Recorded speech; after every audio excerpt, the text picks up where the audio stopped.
Digamos que el tema surge precisamente de todos aquellos que hacemos algo de clínica o que somos humanos finalmente y que nos da toda suerte de dudas cuando estábamos aproximándonos a un paciente que está en una condición de indefensión, sea por su conciencia, ya que la suprimimos a través de algún medicamento para algún procedimiento, o que ya la perdió porque ha fallecido, o incluso está alrededor de la muerte precisamente porque está en una reanimación o algo similar. Entonces vamos a hablar un poquito de ese tema. Quería abrir precisamente este diálogo con ustedes con una foto muy interesante, o más bien un dibujo, que es una apreciación que le preguntaron una vez a Carl Sagan, el físico de los 60, ¿cómo pensaría él que es la vida en Marte?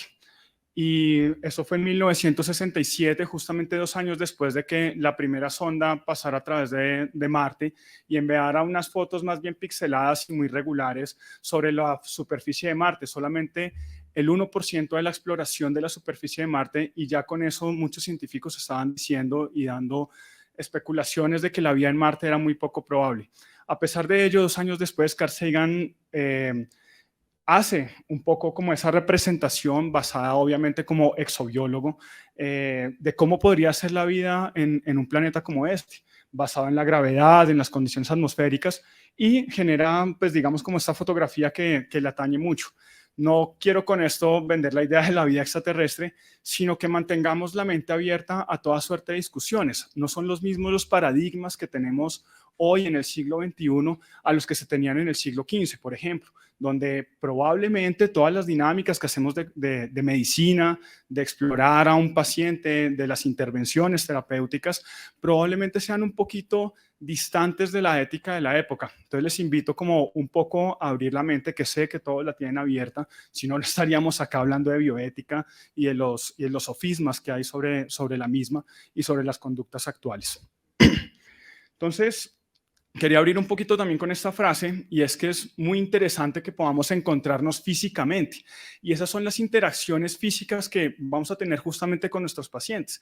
Pero si en algo creo que aprendimos estos 2 años de pandemia, es que las interacciones físicas también dependen mucho del contexto, mucho de la época y sin duda de la cultura. Obviamente nos distanciamos a través de los tapabocas, de no me toque, un abrazo se volvió prácticamente un pecado. ¿Qué decir de estornudar en un segmento público? Prácticamente somos quemados por esta razón, o bueno, a mí me ha pasado. He querido quemar a muchas personas por esta razón y quería guiarles en ese sentido a qué es un encuentro físico. Y les traigo esta pintura muy interesante, es un óleo, se llama El Encuentro de Gustave Courbet, y hay como varios encuentros en este sentido que nosotros muchas veces hemos estado en calidad de pacientes, por un lado, de médicos, de profesionales, de estudiantes, sin ninguna duda. Muchas veces fuimos estudiantes y estuvimos ante unas perspectivas sobre el paciente que está sedado, el paciente en el que estamos aprendiendo. ¿Cuántas veces no quisimos pasar un catéter, pasar una sonda, cualquier procedimiento que se nos ocurra, pero sin duda era mucho más sencillo de hacer en el paciente que no tenía tanta conciencia, en aquel que no teníamos que decirles, vengo a practicar con usted? Entonces, en esta medida, digamos que parte de los encuentros físicos, hay unos que son muy, muy claros. Me refiero con esto, por ejemplo, a un encuentro profesional, en el que son bastante claras las reglas. Vengo a examinarlo, cómo le fue, cómo está su cuerpo, cómo va la técnica, cómo va el medicamento que le estoy colocando. Ese es un encuentro profesional bastante claro. Hay otros encuentros, por ejemplo, que son igualmente claros, pero no son igualmente respetuosos. Me refiero con eso a una pelea, un robo, un poquito más fuerte, una violación, cosas de ese estilo, donde la vulnerabilidad de una persona se ve totalmente vulnerada por la relación y el encuentro físico en el que está. Pero creo que parte de este simposio y de todo lo que venimos hablando de la autonomía y demás, es que hay muchas relaciones que no son como tan estrictamente en una dicotomía de sí y no, es respetuosa o no. Me refiero con esto, por ejemplo, a lo que el doctor nos acaba de mencionar, y es cuántas veces ese paciente llega a nuestra consulta. Nosotros somos intensivistas, muchas veces llega a cuidado intensivo ya sedado, intubado, toda suerte de cosas. Y cuando empezamos a dialogar un poco con la familia, vemos que el paciente no quería ir, el paciente quería quedarse en su casa, la tenía súper clara, pero la familia lo llevó obligadamente a la consulta de cualquier tipo.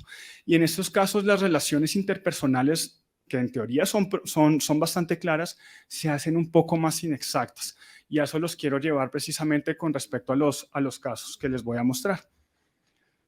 Mm, esta foto me trae muchos recuerdos muy lindos. Él es el profesor José Nel Carreño, neurointensivista, neurocirujano, especialista en derecho médico. Falleció recientemente para nosotros con mucho dolor, pero él tenía una frase muy interesante y nosotros aprendimos muchísimo sobre ella, y decía esto, y lo cito textual, y es: no solo se espera a un joven estudiante de medicina que aprenda las competencias del saber y del saber hacer, sino que también se espera que se forme en el ser.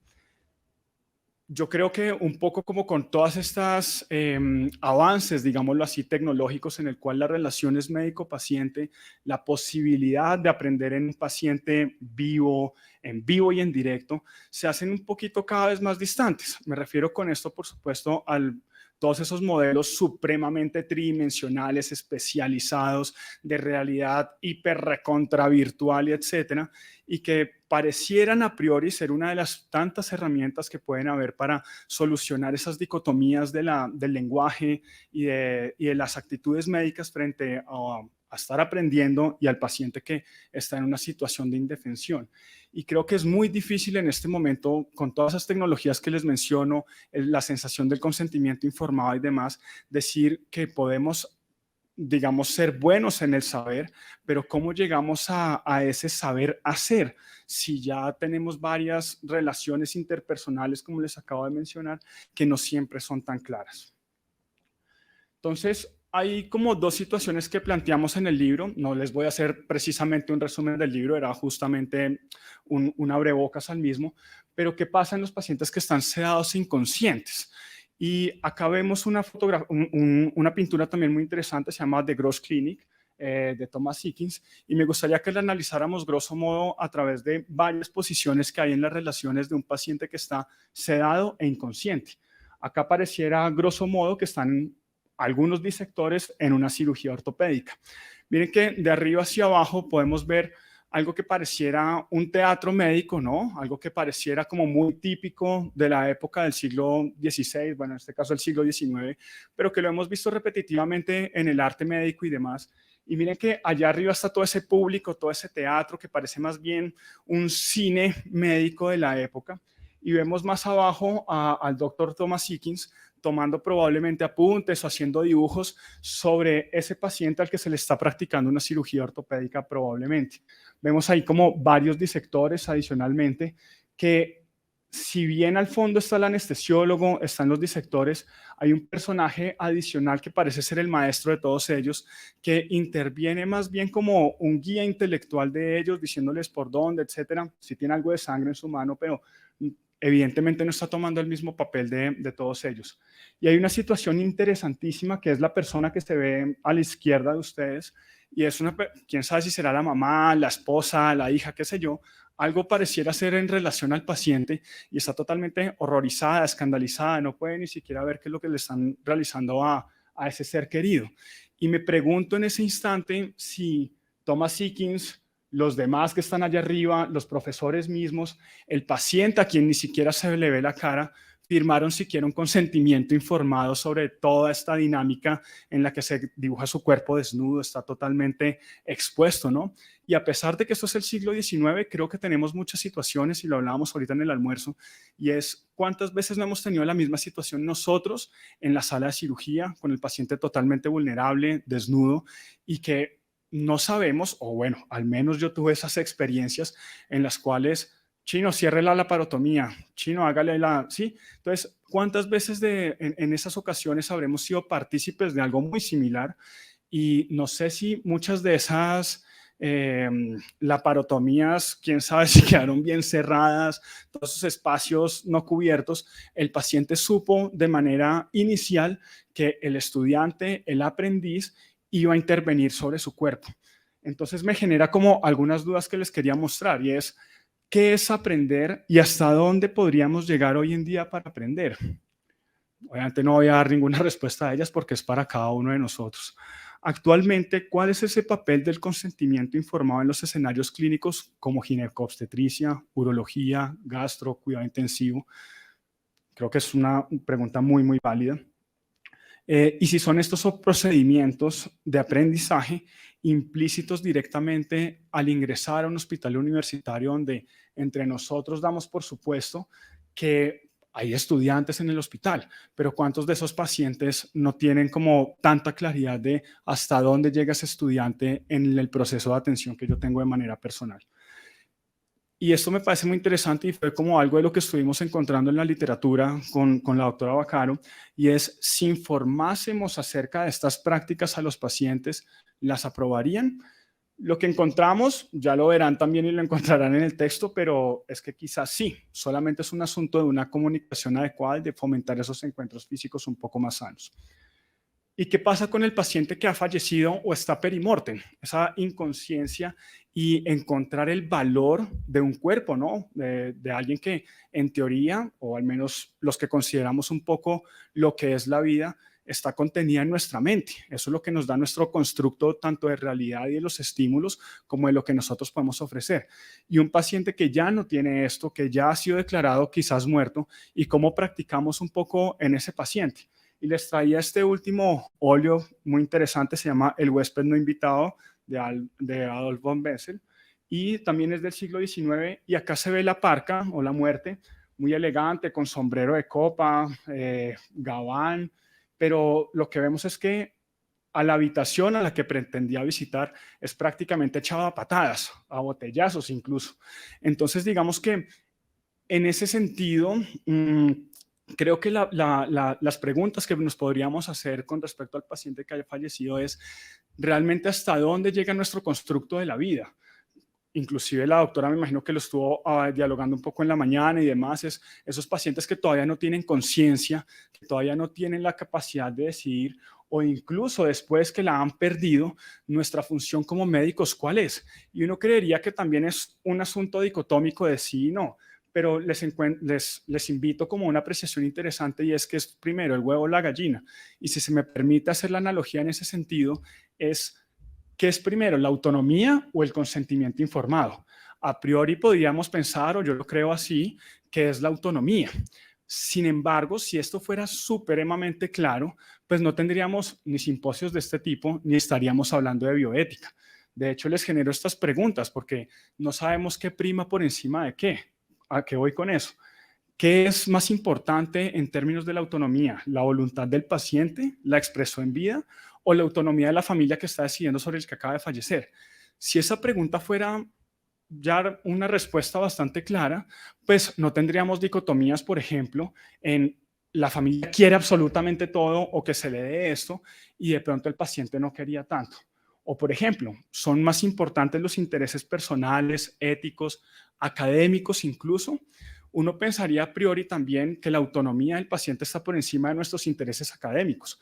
Pero si esto fuera cierto, porque muchas veces tenemos también esas disfunciones entre lo que nosotros consideramos como la mejor estrategia terapéutica para nuestro paciente y lo que el paciente quiere?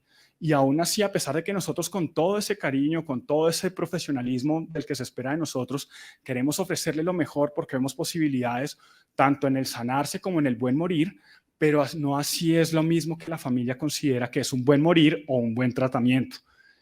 Lo mismo con la última pregunta que les planteo, y es si prima el interés social sobre la autonomía de la persona. Y también uno creería que pues, el de la persona, somos individuos en una sociedad de individuos, pero tampoco es tan claro. Un ejemplo muy reciente de ello es el COVID. Si la autonomía de la persona fuera por encima de la autonomía y el respeto social, esos pacientes que morían por COVID no hubiesen ido a cremación de inmediato.